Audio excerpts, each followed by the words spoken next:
చెక్కు చెదరనిది, ఎంతో స్థిరమైనది మీరా భక్తి.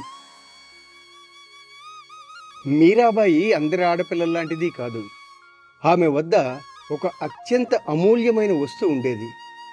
అది మామూలు బొమ్మ కాదు, ఒక పాలరాతి కృష్ణుడి విగ్రహం. అవును, మీరాకు ఆ విగ్రహాన్ని ఓ పరివ్రాజకుడు కానుకగా ఇచ్చాడు. ఒకరోజు ఆయన మీరా ఉంటున్న రాజభవనానికి ఇచ్చేశాడు.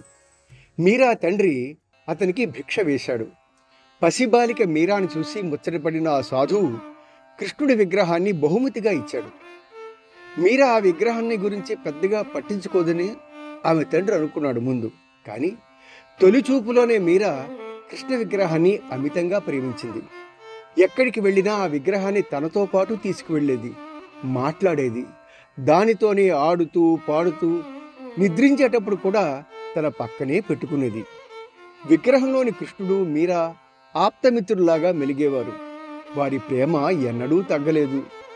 ఒకరోజు మీరా రాజభవనంలోని ఉద్యానవనంలో ఆడుకుంటోంది. బయట గుర్రం మీద సవారీ చేస్తూ ఒక పెళ్లి కొడుకు ఊరేగింపుగా వెళుతున్నాడు. అది చూసిన మీరా ఎంతో ఉత్సాహంతో, "ఆ గుర్రం మీద వెళ్ళే యువకుడు ఎవరమ్మా?" అని తల్లిని అడిగింది. తల్లి నవ్వుతూ, "పెళ్లి కొడుకులే, నీకన్నా వయసులో కొంచెం పెద్దదైన అమ్మాయిని వివాహం చేసుకోవడానికి ఊరేగింపుగా వెళుతున్నాడు" అని చెప్పింది. మీరా కళ్ళు ఆసక్తిగా మెరిశాయి. "మరి నా పెళ్లి కొడుకు ఎక్కడున్నాడు?" అని అడిగింది.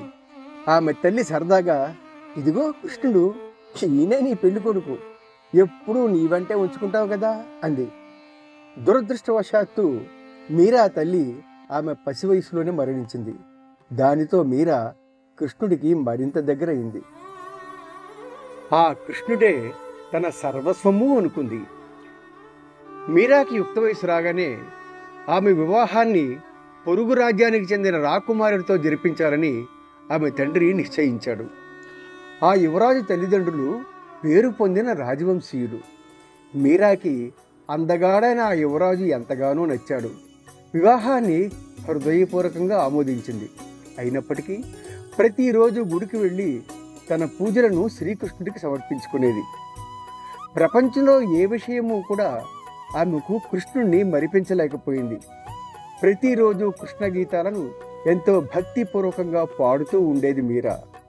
అపూర్వమైన గాత్రంతో, దివ్యమైన ప్రేమతో మీరా పాడే భజనలను వినడానికి ప్రజలు ఎంతో దూరం నుంచి వచ్చేవారు.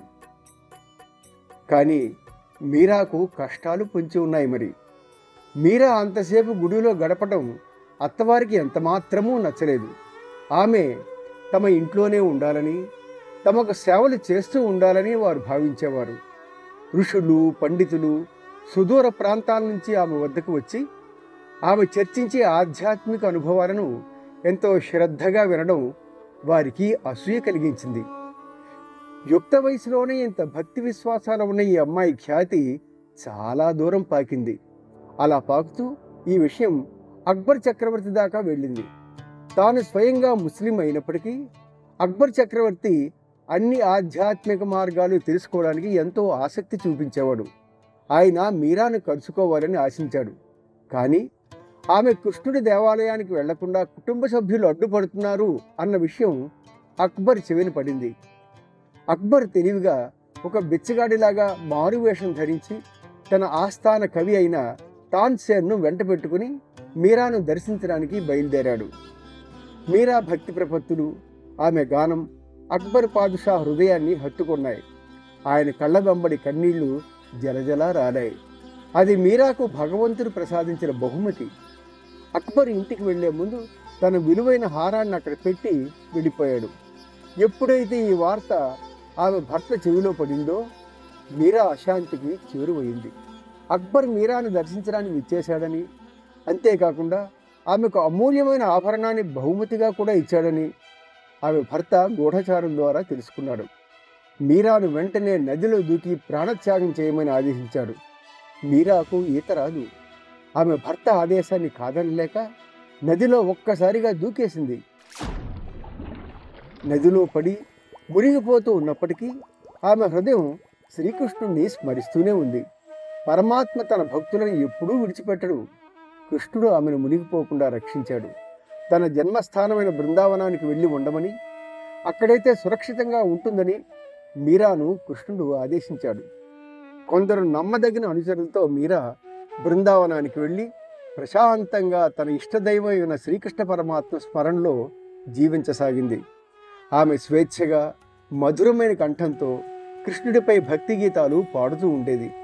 అవి ఈనాటికి కూడా భజనల రూపంలో ప్రసిద్ధికెక్కాయి. కొన్ని సంవత్సరాలు గడిచాక మీరా భర్త బృందావనానికి వచ్చాడు. మీరాను క్షమించమని వేడుకున్నాడు. ఆమె లేనిదే జీవించలేనంటూ తనతో పాటు ఇంటికి రమ్మని అర్థించాడు. ఒక్క షరతు మీద మీరా తిరిగి ఇంటికి వెళ్ళడానికి ఒప్పుకుంది. తాను ప్రతిరోజు గుడికి వెళ్ళి తన ఇష్టదైవమైన కృష్ణుణ్ణి సేవ చేసుకోవడానికి తనను అడ్డు పెట్టకూడదు అని అడిగింది. ఆ తర్వాత కొన్నేళ్లకు ఆమె భర్త ఒక యుద్ధంలో మరణించాడు. కుటుంబ సభ్యులు మీరాను ఎప్పటికీ అర్థం చేసుకోలేకపోయారు. ఫలితంగా ఆమె జీవితం మళ్ళీ కష్టాల పాలైంది.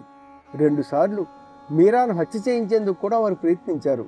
మొదటిసారి ఒక బుట్టను మీరా చేతికిచ్చి, ఇందులో అందమైన పుష్పాలున్నాయి, ఇవి నీకోసమే అన్నారు. కానీ మూసి ఉంచిన ఆ బుట్టలో పూలకు బదులుగా ఒక విషసర్పాన్ని ఉంచారు. మీరా హృదయం పూర్తిగా కృష్ణస్మరణలో నిమగ్నమై ఉంది. అదే ధ్యాసతో బుట్ట తెరిచింది. అందులో పాముకు బదులు అందమైన పూలహారం కనిపించింది. మొదటి పన్నాగం విఫలమైనందుకు ఆమె కుటుంబ సభ్యులు ఎంతగానో నిరాశ చెందారు. ఒకసారి ఆమెకు ఒక గ్లాసులో విషం వేసి, ఇందులో అత్యంత స్వచ్ఛమైన తేనె ఉంది, తాగేసే రాకుమారి అన్నారు. వారి దుర్బుద్ధిని మీరా గ్రహించినా సరే అంటూ కళ్ళు మూసుకుంది. కృష్ణుడిపై పూర్తి నమ్మకంతో ఆ విషాన్ని గడగటా తాగేసింది. ఆశ్చర్యం, అది నిజంగానే తేనెగా మారిపోయింది. ఆపద నుంచి మీరా బయటపడింది. మీరా సత్పురుషుల సలహాను అర్థించింది.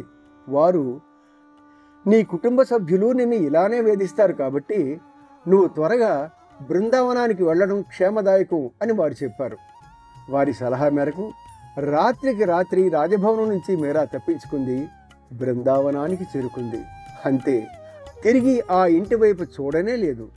బృందావనంలో తనకు కావలసినప్పుడు గుడికి వెళ్ళి తన ఆత్మకు ప్రశాంతతను చేకూర్చే భక్తి గీతాలు పాడుకుంటూ ఉండేది. మంచి గాని చెడు గాని కృష్ణుడే తన సర్వస్వంగా ఆమె భావించింది. ఆయన స్మరణలోనే తరించింది.